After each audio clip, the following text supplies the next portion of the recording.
সেই বিষয়টা হচ্ছে আসমান এবং জমিনের যাবতীয় যা কিছু রয়েছে সমস্ত কিছুর চেয়ে মূল্যবান জিনিস আল কোরআনুল মাজিদের আলোচনা। জোরে বলুন সুবহানাল্লাহ।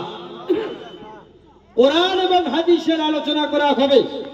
বলা হয়েছে যেখানে কোরআন এবং হাদিসের আলোচনা করা হয়, আমরা দুনিয়ার মানুষ জানি আম কাঁঠালের সিজনে আমার কাঁঠাল আনলে মাছিকে দাওয়াত করতে হয় না। যেখানে কোরআন এবং হাদিসের আলোচনা করা হয় সেখানে আল্লাহর নূরের ফেরেশতারা নেক জান্নাতরা এসে বসে যায়। একটু জোরে বলা যাবে না সুবহানাল্লাহ?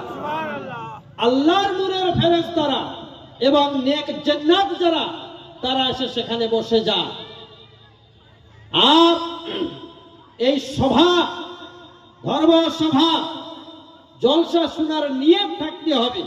আমি জানি যে আমার চেয়ে বিশিষ্ট জ্ঞানী, বুদ্ধিজীবী, চিন্তাশীল, বিচক্ষণ ব্যক্তি রয়েছেন অনেকে, কিন্তু আপনি জানেন শিক্ষার কোনো শেষ নাই।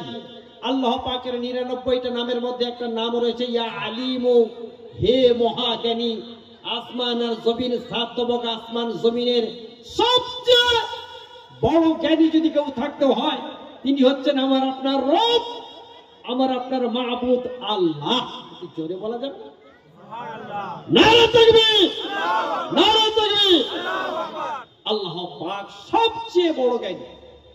অতএব পাঠ্য জগতে দুনিয়াতে যা শিখেছি কি বা জানি, যে বিষয়টার উপরে আলাপ আলোচনা হবে কোরআন আর হাদিসের আলোচনা করা হবে।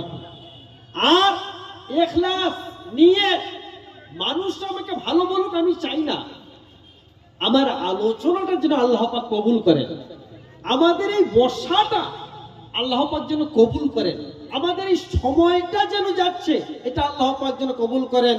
এরই ওসিলা করে আখিরাতের অনন্তকাল যে সুখ শান্তির জীবন রয়েছে আল্লাহ পাক সেই সুখ শান্তির জীবনটা যেন আমাদের দান করেন। আল্লাহুম্মা আমিন।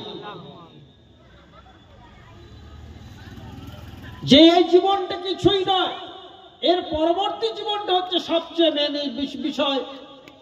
সেইটা হচ্ছে ব্রিজ। ব্রিজের এধারে আছে দিন আর ব্রিজের ওধারে আছে দুনিয়া।